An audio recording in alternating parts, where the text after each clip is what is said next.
Habib nggak suka jajan, tapi dia penasun, dia pengguna narkoba suntik.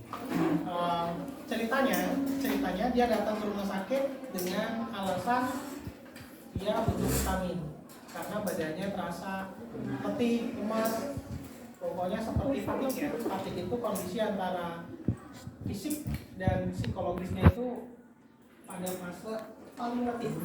Fisiknya tidak mampu bergerak, tapi psikologisnya juga ikut sama-sama seperti tidak punya motivasi. Itu namanya fatik.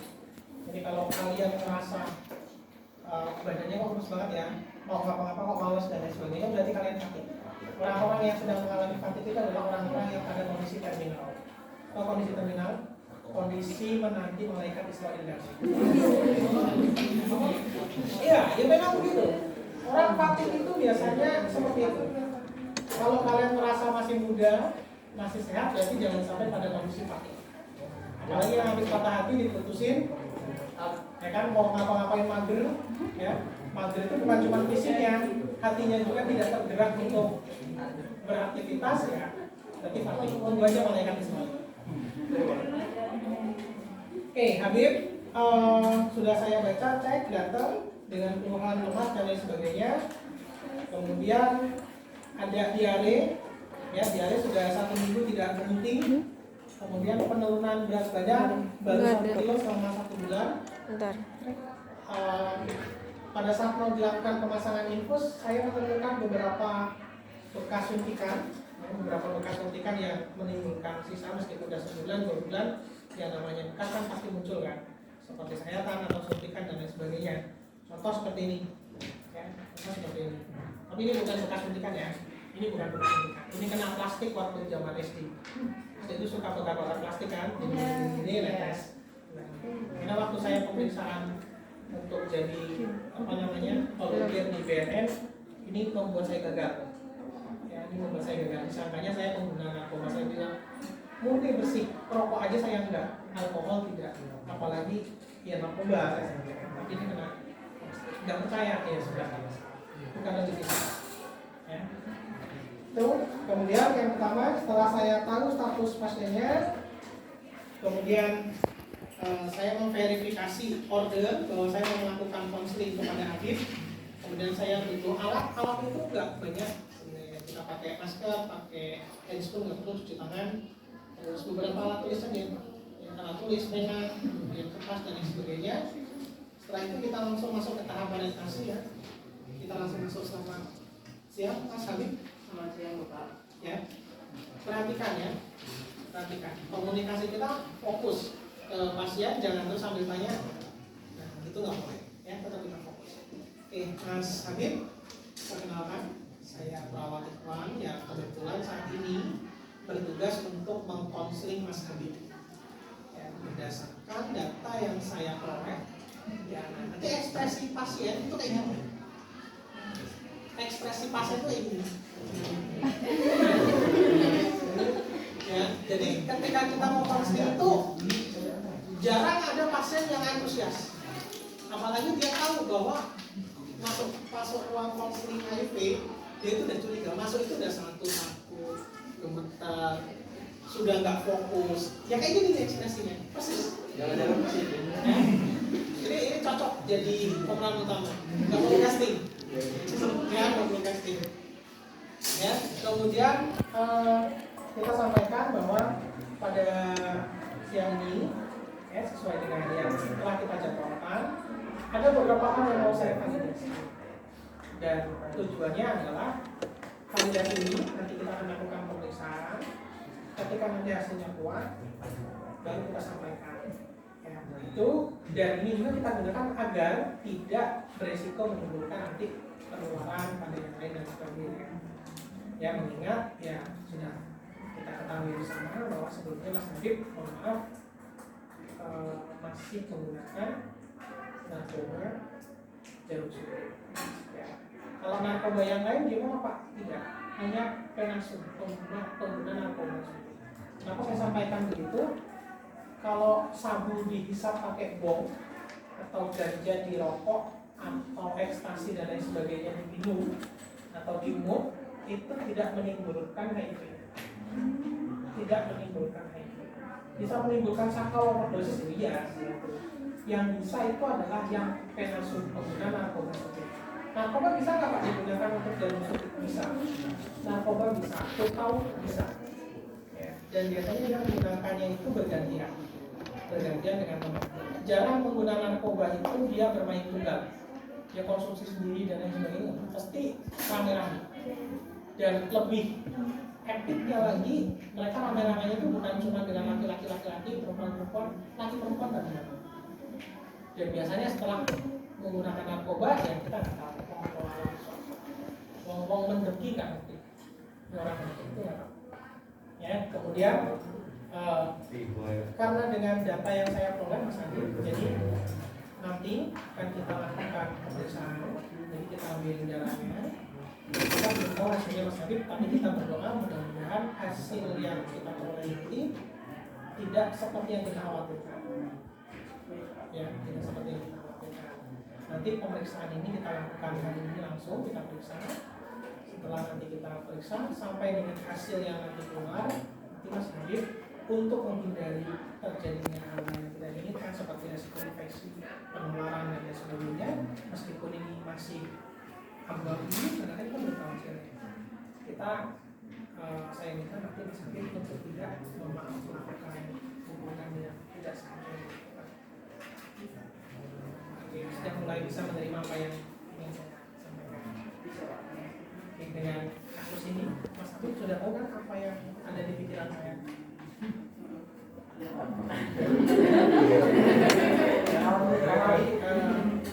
Kira-kira Mas Habib berkenan untuk diperiksa atau mungkin ada yang mau dikonfirmasi atau ditanyakan atau divalidasi?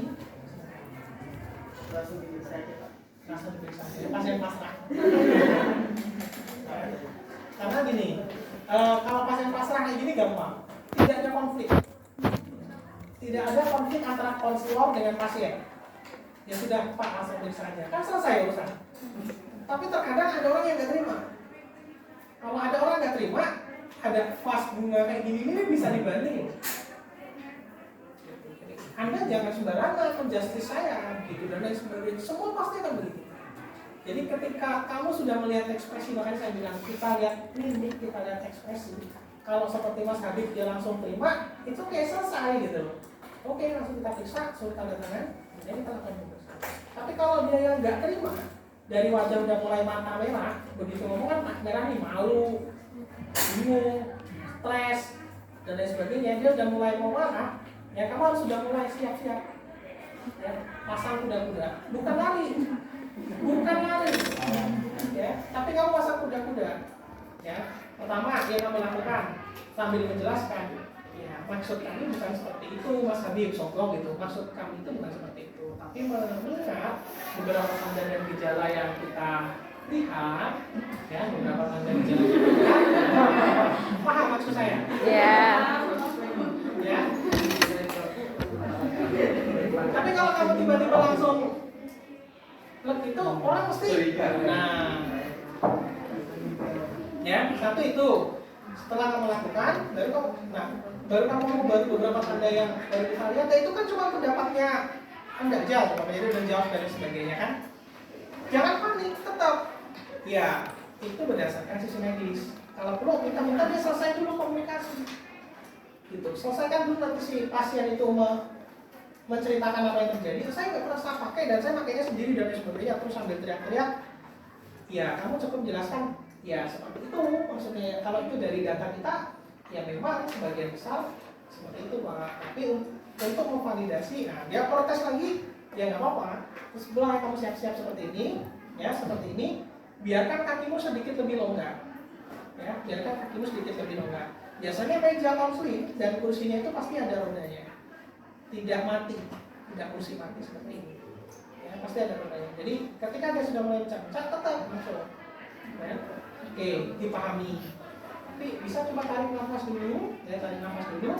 Saya ajarkan ya, saya ajarkan. Kita tarik nafas dulu. Nah, jadi sambil kita mundur, sambil kita melonggarkan jarak. Ya, itu trik. Kalau pasien sudah mulai berperilaku tidak aseptis. sudah mulai kayak ada marah dan sebagainya. Nah, seperti ini kan kita ada jarak nih. Jika sewaktu-waktu dia mau nyapu, nempeleng dan lain sebagainya, kita berdiri gini aja kan jauh. Cuman kalau tadi kita posisinya dekat, ya wes masalah. Ya kan gitu. Apalagi kalau ketemu orang-orang, mohon maaf, ketemu orang-orang Batak. Ketemu orang Batak itu kursi aja bisa melayang loh. Kursi itu bisa melayang. Ya. Itu kalau ketemu orang Batak, orang Ambon. Ya, kalau kalian nanti kerja di Jakarta, kalian akan ketemu dengan orang-orang seperti ini. Dan kalau kalian sudah terbiasa, saya pikir tidak ada masalah. Ya, kalau kita terbiasa. Itu, ya, itu kenapa saya sampaikan perlu teknik komunikasi. Yang kedua, mulai belajar hipnoterapi. Ya, mulai belajar hipnoterapi. Kenapa saya sampaikan perlu belajar hipnoterapi? Ya, kalau saya biasanya kalau udah seperti itu, ya udah. Begitu dia marah, langsung kalau dia laki-laki saya sentuh. Ya maksud saya bukan begitu, Mas. Ya, maksud saya bukan begitu. Ya cukup kita sentuh sekali. Coba kita diskusi bareng. Kita langsung kita diskusi bareng. Saya hanya berusaha untuk membantu. Saya berusaha untuk membantu. Kita cari jalan keluar. Kalau harapan dengan negatif, ya harapan saya juga dengan negatif. Sampai dikasih sentuhan. Nah, sentuhan ini biasanya saya gunakan hipnoterapi. Sehingga apapun yang saya sampaikan, dia bisa menerima. Mulai dia langsung.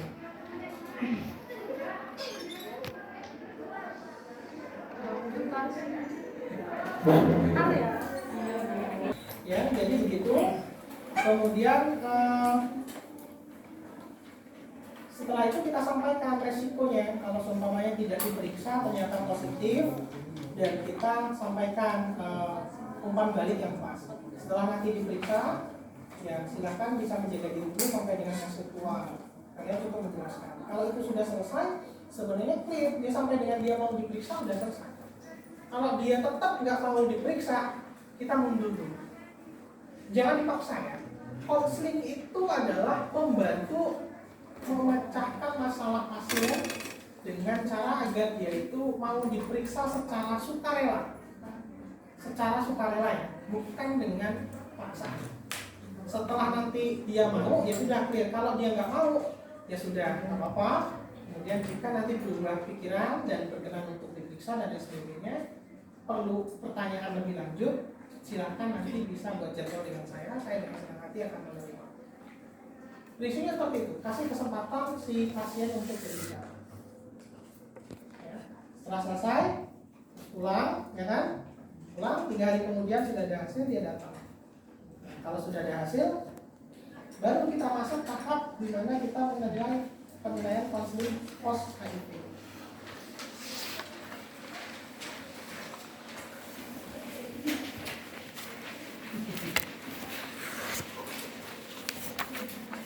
Ya, ini ada dua. Kalau hasilnya negatif dan kalau hasilnya positif. Kalau prainteraksi dan lain sebagainya sama, tapi langsung ke poinnya. Kalau seumpamanya hasilnya negatif, kita sampaikan, Habib, berdasarkan pertemuan kita yang awal, ya 3 hari yang lalu, kemudian Habib diperiksa, ya, dan hari ini adalah hari di mana saya harus menyampaikan hasilnya. Apakah baik atau buruk, ya kita sama-sama buka. Ya. Jadi kayak orang mau dapat hadiah ya. Kayak orang mau dapat hadiah. Setelah itu kita buka. Ya, Mas Habib, dari hasil pemeriksaan kami ini didapatkan hasilnya negatif. Ya. Tapi jangan senang dulu Mas Habib. Jangan senang dulu. Kenapa saya sampaikan jangan senang dulu? Karena pada fase jendela HIV itu tidak terdeteksi. Kenapa saya sampaikan seperti ini? Mengingat dari perjalanan riwayat penyakitnya Mas Habib. Apa yang dilakukan oleh Mas Habib itu adalah kondisi di mana orang-orang beresiko terinfeksi HIV. Jadi saya minta nanti Mas Habib kembali lagi 3 bulan atau 6 bulan lagi kembali ke sini. Nanti kita diskusi lagi, kita periksa lagi. Jika dari hasil pemeriksaan memang tidak mengarah ke HIV, kita tidak lakukan pemeriksaan. Tapi ternyata tanda-tanda itu masih ada, ya mau kita akan periksa ulang. Itu kalau hasilnya negatif. Kenapa tetap harus diperiksa lagi setelah 3 bulan atau 6 bulan? Karena perilakunya kayak langsung suka jajan di mana? Panjang. Tahun kayak gitu ya. Iya kan suka Panjang.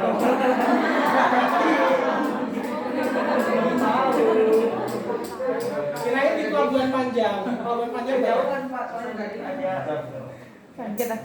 Contoh begitu. Jadi harus kalau kalian tanya Pak Iwan kok tahu? Saya tahu. Hampir seluruh Indonesia saya tahu tempat-tempat seperti itu. Karena saya orang HIV dari dulu. Saya adalah orang pendamping HIV dan saya adalah konselor HIV. Jadi kalau mau tanya tempat kayak gitu, yang laki-laki, Pak saya tanya ini, saya kasih tahu. Tapi saya nggak nemenin masuk. Karena kalau saya nemenin masuk, sebagian besar udah kenal saya. Sebagian besar udah kenal saya, yang ada malah nanti ditarik ke dinas sosial dan lain sebagainya kan kayak enak. Jadi itu kalau hasilnya negatif. Kalau ternyata hasilnya positif, ya, nah disinilah empati kita harus dimainkan. Ya, jadi Mas Habib, ini berdasarkan hasil pemeriksaan yang kemarin kita lakukan, ini sudah ada hasil panas. Ya, Mas Habib sudah siap untuk menerima apapun hasil dari pemeriksaan ini. Siap tidak siap harus saya. Oke, Mas Habib, ya, saya buka dulu ya. Kemudian kita buka, ya, kita buka, kemudian kita baca. Oke, Mas Habib, saya ingin menyampaikan dan memberitahukan hasil dari pemeriksaan HIV yang kemarin telah dilakukan. Jadi, hasilnya tahan, ya, tahan. Komunikasi hasilnya tahan dulu sebentar.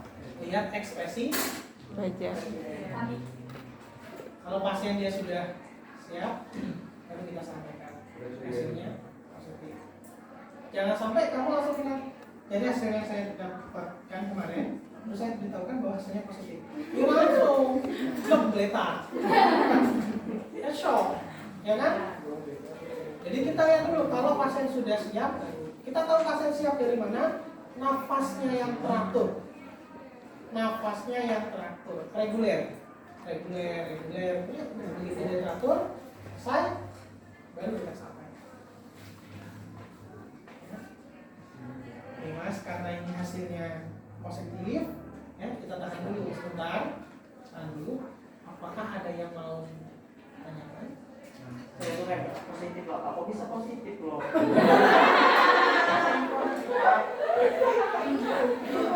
Ya, kita tahu Mas, yang pasti hasil dari sini, hasil yang kita peroleh, ini hasilnya positif. Ditambah dengan data-data yang mendukung, salah satunya dengan penggunaan narkoba. Itu risiko. Tapi kita lihat ya, kalau ekspresi seperti ini kan bukan ekspresi orang nggak terima. Ya orang nggak terima, tapi Masih setahun. nah, jadi kita bahasanya lebih enjoy. Tapi kalau dia nggak terimanya dengan marah, ya jangan ya. Kemudian jangan dipaksakan kita harus memberitahukan hal yang lain kalau memang pasien satu marah, yang kedua terus diem. Jangan dipaksa. Ya, diemin dulu sampai dengan dia bisa menerima. Setelah dia bisa menerima, baru kita sampaikan bisa dilanjutkan. Kalau seumpamanya enggak, close. Nggak bisa dilanjutkan, closing. Oke, kalau memang sudah nggak bisa dilanjutkan, silahkan nanti Mas Habib bisa di ruangan dulu atau pulang dulu sampai dengan tenang, atau mau di sini dulu. Jadi, kalau sudah, nanti bisa kita komunikasi lebih lanjut. Kalau memang kelihatan pasiennya tidak tenang dalam artian satu diam, yang kedua marah. Ya, kalau memang sudah asertif, sudah mulai bisa menerima, baru kita lanjutkan. Atau mungkin ada yang ingin diketahui tentang penyakit HIV ini, baru kalau memang enggak cukup, ya sudah. Kalau iya, nanti baru kita jelaskan step by step. Dan ini perlu didampingi keluarga. Pasien perlu didampingi keluarga. Ya, jadi seperti itu. Konseling, pra, dan pos konseling. Nanti pas kalian udah praktek, saya tidak perlu dijelaskan, tapi langsung praktek. Ya, dengan apa yang barusan saya. Sampai sini ada yang bertanya kan?